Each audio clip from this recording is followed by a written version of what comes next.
আসসালামু আলাইকুম রহমতুল্লাহি অবরকাতুহু। সম্মানিত দর্শক, ভারত পাকিস্তানের সম্পর্ক, পাকিস্তান আফগানিস্তানের সম্পর্ক, বাংলাদেশ পাকিস্তানের সম্পর্ক, পাকিস্তান আমেরিকার সাথে যে সম্পর্ক এবং সর্বোপরি অতি সম্প্রতি সৌদি আরবের সঙ্গে তাদের যে কৌশলগত মিত্রতা এবং সৌদি আরবের নিরাপত্তা বিধানে পাকিস্তান সেনাবাহিনীর নিয়োগ থেকে শুরু করে অন্যান্য যে সকল কর্মকাণ্ড, বিশেষ করে চীনের সঙ্গে তাদের যে এই মুহূর্তে কৌশলগত পার্টনারশিপ এবং আন্তর্জাতিক অঙ্গনে নজিরবিহীনভাবে প্রায় সব ক্ষেত্রে পাকিস্তানের যিনি এখন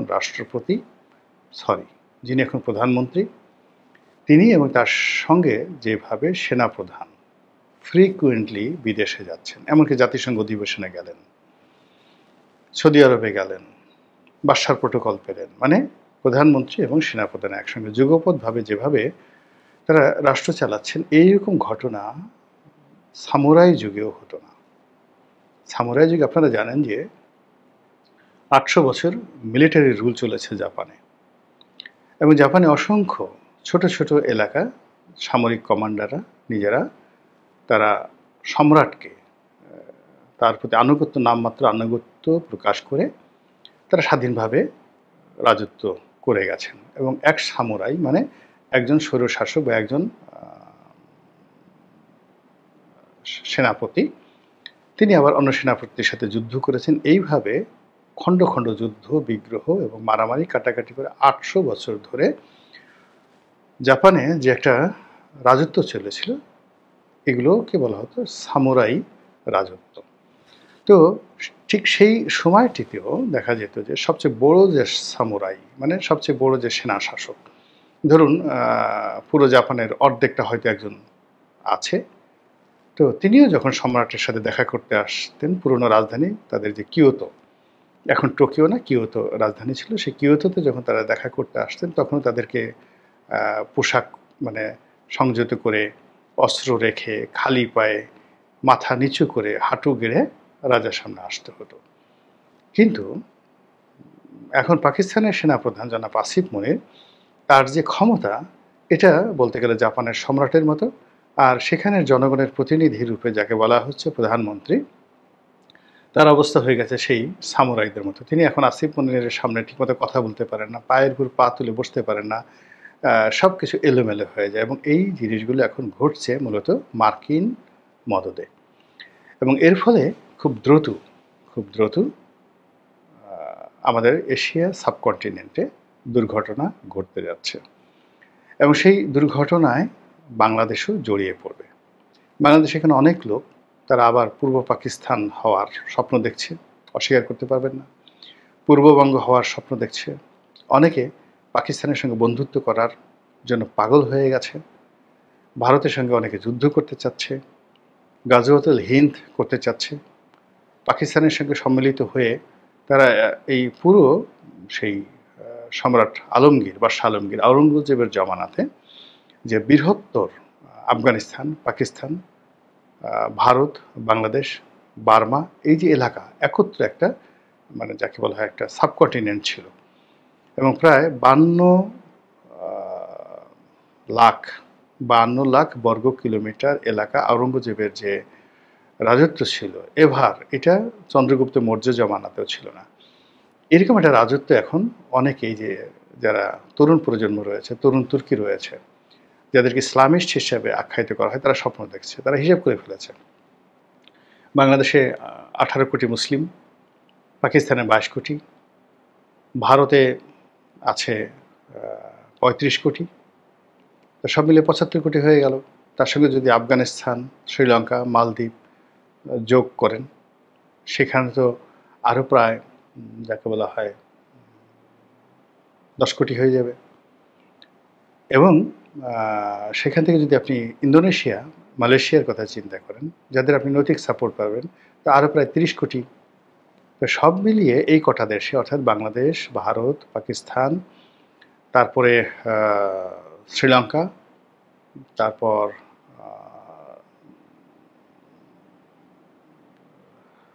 ইন্দোনেশিয়া, মালয়েশিয়া, এই দেশগুলো একত্র করলে কয়শো কোটি মুসলমান হয়ে যায়, প্রায় 150 কোটি মুসলমান হয়ে যায়, বা মানে 100 কোটি মুসলমান হয়ে যায়।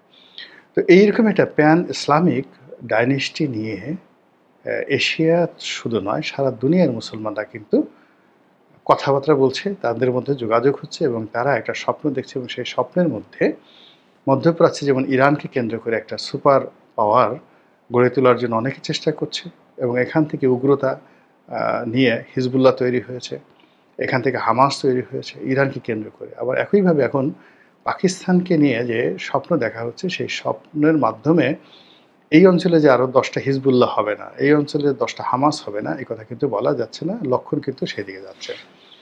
আপনারা লক্ষ্য করেছেন যে মিস্টার ডোনাল্ড ট্রাম্প যেভাবে পাকিস্তানকে প্রিভিলেজ দিচ্ছে, যেভাবে পাকিস্তানের প্রধানমন্ত্রীকে নিয়ে আলাদা বৈঠক করছেন এবং তার পাশে সেনাপ্রধান আসিফ মনিরকে যেভাবে বসিয়ে বারবার তার প্রশংসা করছেন, তিনি চাচ্ছেন যে পাকিস্তানের মাধ্যমে ভারতকে একটা দাঁত ভাঙা জবাব দেওয়ার জন্য এবং পাকিস্তানের উপর প্রভাব বিস্তার করে তিনি আফগানিস্তানের যে বিমানবন্দরটা তিনি দখল করার কথা ভাবছেন বা চাচ্ছেন, সেটি তিনি দখল করার জন্য চেষ্টা করবেন, চীনকে মূলত দমন করার জন্য। অধিকাংশ বাংলাদেশের ব্যাপারে বা সেন্ট মার্টিনের ব্যাপারে বা এখানে আরাকান আর্মির ব্যাপারে বা মায়ানমারে যে বার্মা অ্যাক্ট বাস্তবায়ন করার ক্ষেত্রে, রোহিঙ্গা রাজ্য প্রতিষ্ঠা করার ক্ষেত্রে, অথবা একটি পূর্ব তিমুরের মতো খ্রিস্টান রাজ্য প্রতিষ্ঠা করার ক্ষেত্রে, বা বাংলাদেশের ডিপ স্টেট, আমেরিকার যে ডিপ স্টেট পলিসি বাস্তবায়ন করার ক্ষেত্রে তাদের যে মিলিটারি বেজ বা তাদের যে অকৃত্রিম বন্ধু দরকার, সেটা এই মুহূর্তে পাকিস্তান, এতে কোনো সন্দেহ নেই। এবং পাকিস্তানকে তারা ওইভাবে একটা ওপেন টেন্ডার দিয়ে দিয়েছে, সরাসরি পাকিস্তানের সঙ্গে আমেরিকা একটা সম্পর্ক তৈরি করে ফেলেছে। আর যে সকল তাদের যে প্রক্সি বন্ধু রাষ্ট্র রয়েছে, যেমন জাপান, সৌদি আরবিয়া, তাদের সঙ্গে পাকিস্তানের একটা সম্পর্ক স্থাপন করে ফেলছে এবং এটা খুব সুকৌশল এবং ডেঞ্জারাসলি। যেমন ধরুন, গ্রামের একটা সম্ভ্রান্ত পরিবার, তাদের টাকা আছে কিন্তু পেশি শক্তি নেই, কিন্তু অন্য একটি দরিদ্র পরিবার যাদের প্রচুর পেশি শক্তি আছে, প্রচুর পেশি শক্তি আছে, তারা কিন্তু যে কোনো কারণে ভয়ঙ্কর হয়ে পড়ে। তো আমেরিকা যে কাজটা করছে সেটা হলো পাকিস্তানকে দরিদ্র থেকে দরিদ্রতর করে দিচ্ছে, ঋণগ্রস্ত করে ফেলছে এবং আগের যে কোনো সময় সে দেউলিয়া বানিয়ে ফেলছে। ফলে জনগণ পেটের ধান্দায় অন্য কিছু চিন্তা করতে পারবে না। এবং বাংলাদেশে কিন্তু এখন একই অবস্থা তৈরি হচ্ছে, অর্থাৎ এখানে একটি বিশেষ শ্রেণীকে, অর্থাৎ এই গত 1 বছরে নাকি 6,000 নতুন কোটিপতি যুক্ত হয়েছে, যেখানে বাংলাদেশের 25 লাখ লোক নতুন করে বেকার হয়েছে, ব্যবসা বাণিজ্য বন্ধ, ব্যাংকগুলো 12টা ব্যাংক দেউলিয়া হওয়ার মতো অবস্থা, যে কোনো সময় দেউলিয়া হয়ে যাবে। তো যেখানে নতুন কোনো বিনিয়োগ নাই, তো সেখানে হঠাৎ করে 6,000 নতুন কোটিপতি হলো কী করে?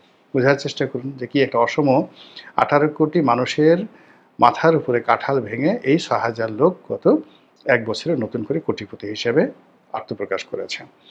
আর এখানে তারা একটি তাবেদার, শক্তিশালী সামরিক বেসামরিক শক্তিশালী একটি চক্র আমেরিকা গড়তে চাচ্ছে। ফলে কী হবে? সাধারণ মানুষ মারামারি করবে, কাটাকাটি করবে, ছিনতাই, রাহাজানি, গুন্ডামি, বদমাশি, খুন, ধর্ষণে ব্যস্ত থাকবে আর সারাক্ষণ নিজের পেটের চিন্তা নিয়ে ব্যস্ত থাকবে। আর এই সুযোগে পার্বত্য চট্টগ্রামে কী হলো, খাগড়াছড়িতে কী হলো, বান্দরবনে কী হলো, থানচিতে কী হলো, তারপরে কক্সবাজারে কী হলো, এগুলো নিয়ে মানুষ চিন্তা করবে না। আর তারা যদি একটা তাবেদার পাকিস্তানের মতো একটা সেনাবাহিনী বাংলাদেশে গঠন করতে পারে, তো সেই সেনাবাহিনী চিন্তা করবে, গাড়ি পাচ্ছি, বাড়ি পাচ্ছি, নারী পাচ্ছি, বিদেশ ভ্রমণ পাচ্ছি, ডলার পাচ্ছি, আমাদের কী দরকার তা ঝামেলা করার? আমাদের 18 কোটি মানুষের মধ্যে আমরা সাকুল্যের 2 লক্ষ লোক, আমাদেরকে আমেরিকা যদি ভালো রাখে ক্ষতি কী? তো এরকম একটা মন মানসিকতার সম্পন্ন তাবেদার সেনাবাহিনী গঠন করার জন্য তারা যে সর্বাত্মক চেষ্টা চালাচ্ছে, এটা যদি আমাদের সেনাবাহিনী প্রতিহত করতে না পারে, তাহলে এই সেনাবাহিনীর অবস্থাও কিন্তু পাকিস্তানের মতো হবে। তো এমনি পাকিস্তানকে তারা তো এভাবে বানিয়ে ফেলেছে। এখন সেই পাকিস্তানের মাধ্যমে তারা আফগানিস্তানকে শিক্ষা দিতে চাচ্ছে, পাকিস্তানের মাধ্যমে তারা ভারতকে শিক্ষা দিতে চাচ্ছে এবং পাকিস্তানের মাধ্যমে বাংলাদেশকে শিক্ষা দিতে চাচ্ছে। এবং এই কাজ করার জন্য যত লজিস্টিক সাপোর্ট দরকার সব সাপোর্ট আমেরিকা দিচ্ছে। ফলে আমার কাছে মনে হচ্ছে পাকিস্তান একটা দুর্ঘটনা ঘটিয়ে ফেলবে। এখন সেই দুর্ঘটনা কি বাংলাদেশের সাথে ঘটাবে, নাকি ভারতের সাথে ঘটাবে, নাকি আফগানিস্তানের সাথে ঘটাবে, ডাজ নট ম্যাটার। একটা ঘটনা ঘটার সাথে সাথে সবগুলো দেশ ইফেক্টেড হবে। অর্থাৎ এরা যদি এখন আমেরিকাকে সাহায্য করে আফগানিস্তানের বিমানবন্দর দখল করার ক্ষেত্রে, ওটা ভারতের সর্বনাশ ঘটায় ফেলবে। এর কারণে ভারত আবার আফগানিস্তানে নতুন করে বিনিয়োগ করা শুরু করেছে এবং আমেরিকা চ্যালেঞ্জ জানিয়ে তারা সিআইএস কান্ট্রিগুলো অর্থাৎ মধ্য এশিয়াতে যে মুসলিম কান্ট্রিগুলো রয়েছে তাদের সঙ্গে ব্যবসা বাণিজ্য অর্থাৎ উজবেকিস্তান, কিরগিজস্তান, কাজাকিস্তান, আর্মেনিস্তান এ সকল দেশের সঙ্গে আফগানিস্তানের মাধ্যমে ভারত আর একটা সম্পর্ক স্থাপন করে রাশিয়ার সাথে ডাইরেক্ট যোগাযোগ স্থাপন করতে চাচ্ছে। এটা হলো ভারতের প্ল্যান। তারা অনেক ক্ষতিগ্রস্ত হয়েছে, প্রায় $8 বিলিয়ন তারা ক্ষতিগ্রস্ত হয়েছে আমেরিকা যখন আফগানিস্তান ছেড়ে চলে গেল, কিন্তু ওটা ভারত পুষিয়ে নিয়েছে। কিন্তু আবার যদি আমেরিকা এখানে ফিরে আসে, ভারতের এই যে নতুন যে প্ল্যান এটা নষ্ট হয়ে যাবে। দ্বিতীয়ত, ভারতের একটা বিশাল বিনিয়োগ আছে, এটা এই মায়ানমারে কালাধান প্রজেক্ট। তো সেই কালাধান প্রজেক্টটি নিয়েও ভারত খুব চিন্তিত আছে। তো এখানে যদি আমেরিকা তাদের ডিপ স্টেট পলিসি অনুযায়ী নতুন একটা রাষ্ট্র প্রতিষ্ঠা করে, সেক্ষেত্রে ভারত সবচেয়ে বেশি ক্ষতিগ্রস্ত হবে। চীন তারা ক্ষতি পুষিয়ে নিতে পারবে, কিন্তু ভারত এটা পারবে না। তো আফগানিস্তানে ভারতের সমস্যা, আবার যদি ওখানে সমস্যা, আর বাংলাদেশে তো ভারত সব হারিয়ে ফেলেছে। তো এখানে যদি আমেরিকা এবং পাকিস্তানের যে কর্তৃত্ব প্রতিষ্ঠিত হয়, ভারতের যুদ্ধ করা ছাড়া কোনো উপায় থাকবে না। আর ভারত যদি এখানে সত্যিকার অর্থে যুদ্ধ করতে চায় পাকিস্তানের সঙ্গে, বাংলাদেশের সঙ্গে, তাহলে আমাদের পরিণতি কী হতে পারে? এটি কি খুব কঠিন একটা বিষয়। পাকিস্তানের সেই রাওয়ালপিন্ডি থেকে ইসলামাবাদ থেকে কিভাবে জাহাজ আসবে? ভারত মহাসাগর হয়ে আসবে, কিভাবে আসবে? বঙ্গোপসাগর হয়ে আসবে। কর্ণফুলী চ্যানেলে তো ঢুকতেই পারবে না, মানে কর্ণফুলী চ্যানেলে তো ঢুকতেই পারবে না। ফলে ওখান থেকে তারা বোমারু বিমান দিয়ে, ড্রোন দিয়ে বাংলাদেশে ভারতীয় বাহিনীকে সাহায্য করবে, এটা হবে না। ফলে এই যে আমেরিকা যে খেলা খেলছে পাকিস্তানকে নিয়ে, আর পাকিস্তান এখন যেভাবে ভাড়াটিয়া শূন্য হিসেবে ব্যবহার হতে চাচ্ছে, যেভাবে নিজেদের দেহ, মন, মানসিকতা তারা বিক্রি করে দিতে চাচ্ছে, ফলে এই দেশটি পুরো একটা ব্যর্থ রাষ্ট্রে পরিণত হয়ে যাবে। এবং এই দেশটি শুধু ইউরোপ, মানে দক্ষিণ পূর্ব এশিয়া নয়, পুরো পৃথিবীর জন্য একটা ভয়ঙ্কর দেশে রূপান্তরিত হবে। এবং তাদের সঙ্গে আগামীতে নর্থ কোরিয়া যোগ দেবে। এবং এইগুলো মিলিয়ে যে একটা পরিস্থিতি তৈরি হচ্ছে, কেমন যেন বাতাসে লাশের গন্ধ ভেসে আসছে। আর একটা ৭১ অনিবার্য হয়ে পড়েছে। এবং আমরা যদি জাতীয়তাবাদে উদ্বুদ্ধ না হই, এবং আমাদের ওই যে দিল্লিও দরকার নেই, পিন্ডিও দরকার নেই, আমাদের ঢাকাকে নিয়েই থাকতে হবে, বাংলাদেশ নিয়ে থাকতে হবে, এই জাতীয়তাবোধ যদি জাগ্রত করতে না পারি, তাহলে যে বিশ্ব রাজনীতি যেভাবে ধুমায়িত হচ্ছে, যেভাবে ডোনাল্ড ট্রাম্প পাগলামো করছেন, যেভাবে পাকিস্তানের আসিফ মনির এবং শাহবাজ শরীফ যুগপৎভাবে তারা এক একটা যাকে বলা হয় তাদের যে মাস্টার প্ল্যান তারা বাস্তবায়ন করতে চাচ্ছে আমেরিকার দোসর হিসেবে, এটার পরিণতি আমাদের কারোর জন্যই ভালো হবে না। মহান আল্লাহ আমাদের সবাইকে হেদায়েত দান করুন এবং হেফাজত করুন। আসসালামু আলাইকুম ওয়া রাহমাতুল্লাহি ওয়া বারাকাতুহু।